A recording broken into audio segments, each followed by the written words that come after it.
Twitter doesn't seem to be too keen on Musk's offer, and the Tesla CEO has made it clear that he will reconsider his position as a Twitter shareholder if he's rejected. Joining us now to discuss is John Willis, CEO and co-founder of Free Space Social, and Mike Davis, founder and president of the Internet Accountability Project. Gentlemen, welcome.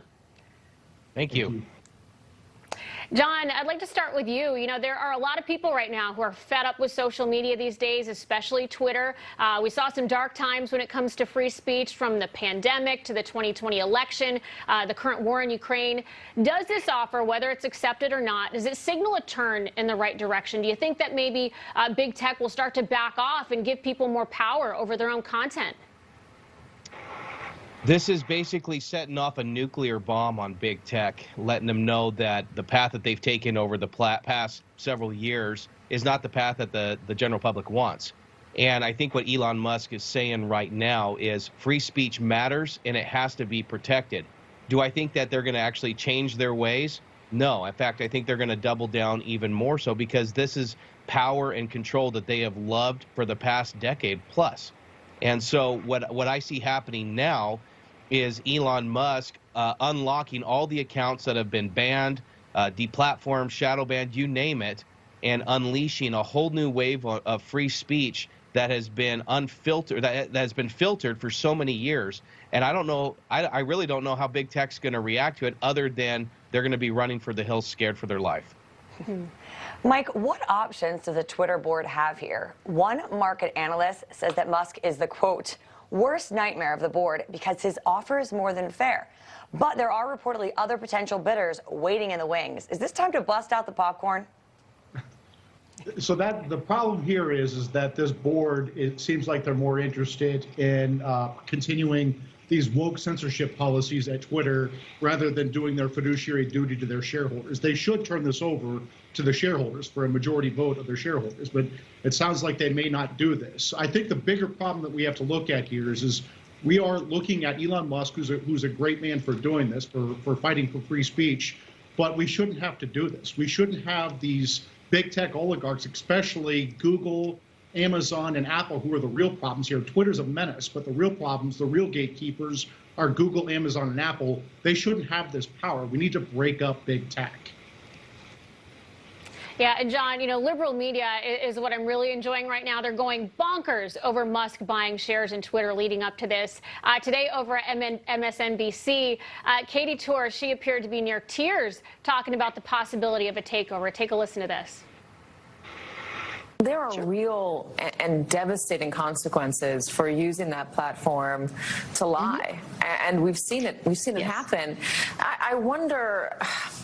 You know, when talking about this, it's kind of funny. Oh, Elon Musk wants to buy it, but there are massive life and globe altering consequences for just letting people run wild on the thing.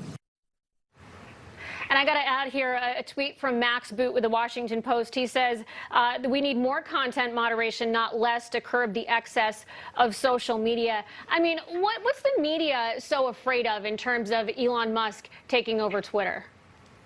First off, that CNBC clip is funny.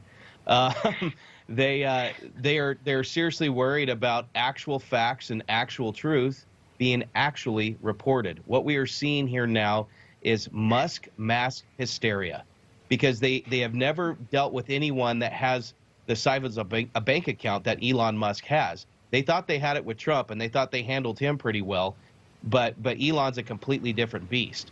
And what they're trying to do is they're scrambling to try to protect themselves, because, you know, free speech has actually never been free on social media. And now he is doing this hostile takeover, whether it's buying 100% or selling his stock and tanking the price in a way to buy more stock. I don't know yet. But I think what he's doing is he is paving the way for a whole new generation of social media, including sites like mine, Free Space, to usher in a whole new era of free speech and freedom of information that big tech has not allowed for a long, long time. And Mike, your thoughts about people running wild. Check out some of the reactions from liberals. Tonight on Twitter feels like the last evening in a Berlin nightclub at the twilight of Weimar, Germany. Another guy compared it to the end of the world, saying Musk just wants to amplify right-wing extremist Nazis. So what are they talking about other than hyperbole and total histrionics? Yeah, this is pretty rich that people like Max Boot, who works for the Washington Post, which is owned by Amazon's Jeff Bezos, is complaining about rich people buying these social media platforms. This is about Democrats cannot control information flow. They try to use misinformation, disinformation to censor, silence, deplatform those with whom they disagree, mostly Republicans, mostly Trump supporters, and they're losing that control here, and they don't know how to handle it. John, I got to ask you before we go, there are a lot of alternatives out there to Twitter. You know this very well. With your social media platform, there's Truth Social, there's Getter, there's a lot out there. How do you think this takeover, this potential takeover, will affect you as well as others in this space that are out to compete against Twitter? For us, we are a Facebook, Instagram alternative, and so it won't affect us too much with regards to audience. But I think it will have a great effect on Truth Social and Getter, because if President Trump's reinstated, he won't need Truth Social, and he won't need to spend the hundreds of millions of dollars in servers and staffing in order to scale that platform to get back to the size that he was on Twitter. If Elon can just flip a switch and put him back on, I actually see Truth Social disappearing just to save money. But we're fine. Free space will be just fine. Very interesting, gentlemen. Well, glad to hear that. John Willis, Mike Davis, thank you both for your time. Thank you.